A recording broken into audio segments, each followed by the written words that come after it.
সবাইকে স্বাগত আমাদের চ্যানেল টেক হেলথ এন্টারটেনমেন্টে। খুবই মর্মান্তিক আর দুঃখজনক ঘটনা, বলিউড অ্যাক্টর ড্যান্সার সুশান্ত সিং রাজপুত আর আমাদের মধ্যে নেই। কিছুতেই মেনে নিতে পারছি না আমরা সুশান্ত সিং রাজপুতের মৃত্যুকে। 2020 সালে বলিউডের একের পর এক নক্ষত্রের পতন হয়েই চলেছে। এই কদিন আগে ইরফান খান, ঋষি কাপুরের মতন অভিনেতাকে আমরা অকালে হারিয়েছি। আজ আমরা বলিউডে আরেকটি উজ্জ্বল নক্ষত্রকে হারালাম। 14 জুন 2020 সালে সুশান্ত সিং রাজপুত মুম্বাইতে বান্দ্রার বাড়িতে গলায় ফাঁস লাগিয়ে নিজে আত্মহত্যা করেন। বিভিন্ন সূত্রের খবর অনুযায়ী তিনি বেশ কয়েক মাস ধরে মানসিক অবসাদে ভুগছিলেন, কিন্তু ঠিক কী কারণে তিনি আত্মহত্যা করেন এখনও সেটি পরিষ্কার জানা যাচ্ছে না। এই ভিডিওতে আমরা আলোচনা করব সুশান্ত সিং রাজপুতের সংক্ষিপ্ত জীবনী, তার ফিল্মি ক্যারিয়ার, তার লাস্ট আপকামিং মুভি সম্পর্কে। তো চলুন শুরু করা যাক।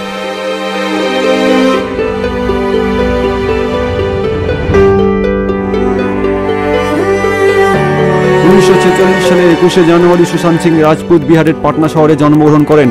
ছোটবেলায় পড়াশোনা হয় পাটনার সেন্ট ক্যারেন্স হাই স্কুলে। তারপর তার পরিবার দিল্লিতে চলে আসে। সেখানে দিল্লি কলেজ অফ ইঞ্জিনিয়ারিংয়ে পড়াশোনা করে তারপর দিল্লি টেকনোলজিক্যাল ইউনিভার্সিটিতে ভর্তি হয় সুশান্ত সিং রাজপুত। বরাবরই ড্যান্স আর অ্যাক্টিংয়ের শখ ছিল, তাই তিনি দিল্লিতে সামাক ড্যান্স ক্লাসে জয়েন করে সেখানে ড্যান্স শিখতে থাকে। তার পাশাপাশি ব্যারি জনসের থিয়েটার ক্লাস জয়েন করে সেখানে অভিনয়ের কলা কৌশল শিখতে থাকে সুশান্ত সিং রাজপুত। 2006 সালে 51তম ফিল্মফেয়ার অ্যাওয়ার্ড শোয়ে ব্যাকগ্রাউন্ড ডান্সার হিসেবে সুশান্ত সিং রাজপুত চান্স পায়। ড্যান্স আর অ্যাক্টিং নিয়ে রাত দিন পড়ে থাকতো। ইঞ্জিনিয়ারিং তার ভালো লাগছিল না, তাই সিদ্ধান্ত নিল যে সে ফুল টাইম ড্যান্স আর অ্যাক্টিংয়ে মনোযোগ দিয়ে কাজ করবে।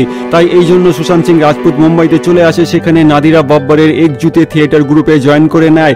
আর সেই বছরই টিভি অ্যাডভার্টাইজমেন্ট নেসলে মাঞ্চে আমরা সুশান্ত সিং রাজপুতকে দেখতে পাই। সেই টিভি অ্যাড খুবই জনপ্রিয় হয়েছিল সেই সময়। 2008 সালে বালাজি টেলিফিল্মসের ধারাবাহিক কিস দেশ মে হে মেরা দিলে অভিনয় করার সুযোগ পায় সুশান্ত সিং রাজপুত। রাজপুতের অভিনীত চরিত্রটি সেই সময় খুবই পছন্দ হয় দর্শকদের।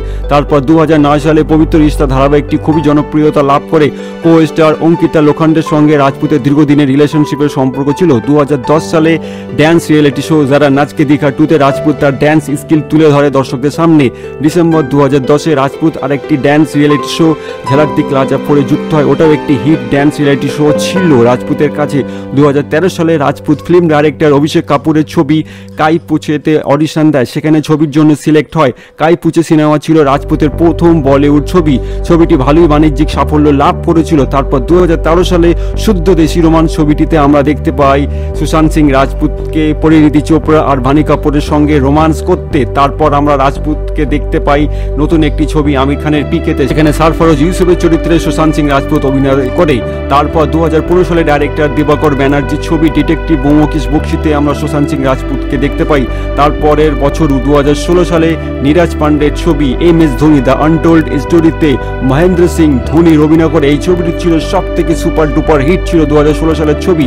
তারপর 2017 সালে রাপ্তা, 2018 সালে কেদারনাথে আমরা সুশান্ত সিং রাজপুতকে অভিনয় করতে দেখেছি সাইফ আলী খানের কন্যা সারা আলী খানের সঙ্গে। তারপর 2018 সালে আরেকটি ছবি ডাকাতদের নিয়ে তৈরি সঞ্চেরিয়াতে আমরা সুশান্ত সিং রাজপুতকে দেখতে পাই। 2019 সালে ছিচোরে বলে একটি সিনেমা আসে, সেখানে আমরা সুশান্ত সিং রাজপুতকে সব থেকে ভালো চরিত্রে অভিনয় করতে দেখতে পাই। 19 সালে আরেকটি ছবি রিলিজ হয় ড্রাইভ। তারপর আর কিছু বলার নেই। 2020 সালের 14 জুন সুশান্ত সিং রাজপুত আত্মহত্যা করে এবং 2020 সালে সুশান্ত সিং রাজপুতের আরেকটি ছবি আসতে চলেছে। ছবিটির নাম হচ্ছে দিল বেচারা, ডাইরেক্টর মুকেশ ছাবরার। এই ছবিটি খুব সম্ভবতই হচ্ছে সুশান্ত সিং রাজপুতের লাস্ট আপকামিং বলিউড ছবি। এই ছবিতে সুশান্ত সিং রাজপুতকে আপনারা অভিনয় করতে দেখতে পাবেন। তার কো স্টার সঞ্জনা সঙ্গীর সঙ্গে এই ছবিতে সাইফ আলী খান, বিলান গুজরি, জাভেদ জাফরির মতো আরও অন্যান্য অভিনেতা অভিনেত্রীরা অভিনয় করেছে।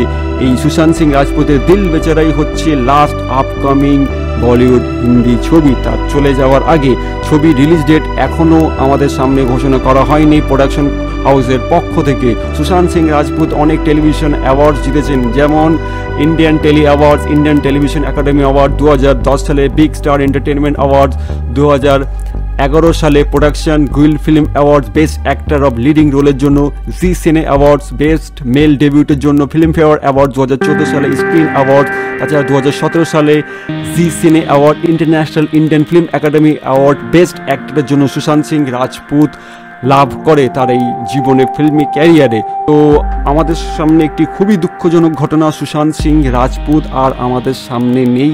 উনি অকালেই চলে গেলেন। কেন তিনি চলে গেলেন আমরা কিছুতেই মেনে নিতে পারছি না। আর আত্মার শান্তি আমরা কামনা করছি।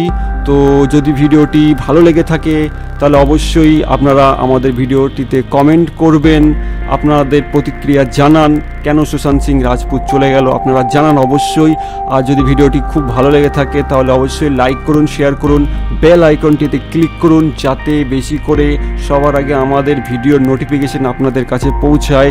দেখা হবে আরেকটি নতুন ভিডিওতে। ততক্ষণ দেখে থাকুন টেক হেলথ এন্টারটেনমেন্ট চ্যানেল। ধন্যবাদ।